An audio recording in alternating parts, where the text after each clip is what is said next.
भारतीय किसान यूनियन के आज 2 फाड़ हो चुके हैं और भारतीय किसान यूनियन अराजनैतिक बनाए। राजेश सिंह चौहान जी उसके अध्यक्ष बनाए गए हैं।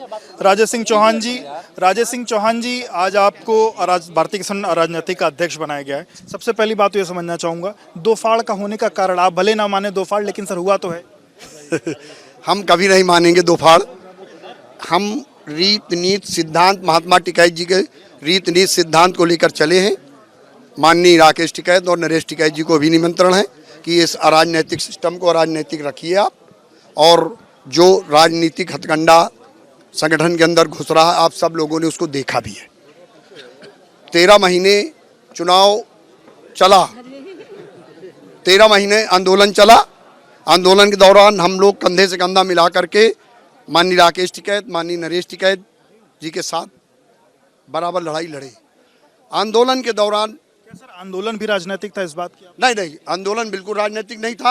आंदोलन गतिविधियां राजनीतिक बिल्कुल संलिप्त नहीं थी। टिकैत साहब के जो नेतृत्व में आंदोलन चल रहा था, मैं गलत नहीं बोलूँगा।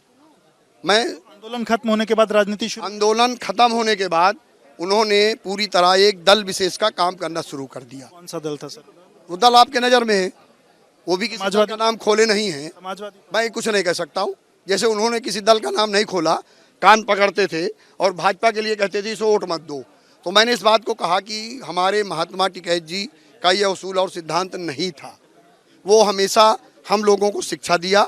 उनके उसूल और सिद्धांत हमेशा ये रहे कि भारतीय किसान यूनियन अराजनैतिक है, अराजनैतिक रहेगी। हमारे मंच में ना तो कोई राजनीतिक दल के लोग आएंगे और ना हम किसी राजनीतिक दल का चुनाव प्रचार करेंगे। सर जब आप उनको समझाते थे कि आप किसी राजनीतिक दल का समर्थन ना करें, तो उनकी क्या प्रतिक्रिया? उन्होंने हमसे कई उदाहरण रखे। उन्होंने कहा कि सरकार ने 13 महीने हमको आंदोलन करने के लिए मजबूर किया, हमारी समस्याएं ज्यों की त्यों बनी रही।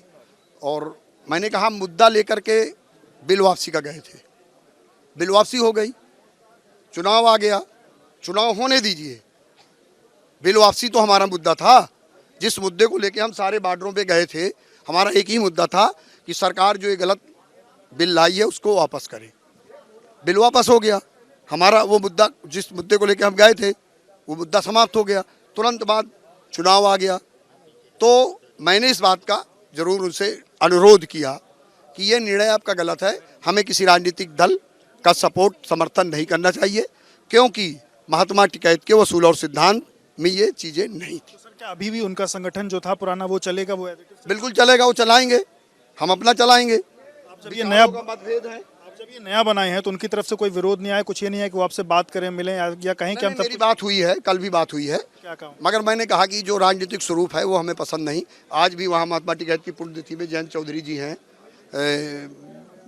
मनीष सिसोदिया जी भी हैं। तो ये इस बात का मतभेद है कि कोई राजनीतिक व्यक्ति उस पर? हाँ, मेरा जो महात्मा टिकैत का विचार था कि हम राजनीति से दूर दूर रहें, हम किसान की लड़ाई लड़ें, किसान सारे विचारधारा का हमारे साथ। आखिरी सवाल सर, अब इसमें मुद्दे क्या होंगे आपके, किन मुद्दों को लेकर लड़ाई? क्योंकि पहले भी आप लोग किसानों के मुद्दे पर थे, ये दोनों में डिफरेंस क्या रहेगा? कोई डिफरेंस नहीं रहेगा। हम राजनीतिक गतिविधि में किसी तरह का भाग नहीं लेंगे। जो किसान की समस्याएं हमारे सामने थी कल, आज भी हैं, उन्हीं समस्याओं को लेकर हम सरकार के पास जाएंगे, सरकार से टाइम मांगेंगे। सरकार को हमारी बात सुननी होगी, सुनेगी नहीं। आंदोलन हमारा जिस तरह माध्यम था, आंदोलन कोई भी सरकार हो, सारी सरकारों के खिलाफ हम आंदोलन को करते रहेंगे और किसान की समस्या को उठाते रहेंगे और हल भी करवाते रहेंगे। और बहुत सी समस्याएं संगठन के द्वारा हल भी होती रहेंगी।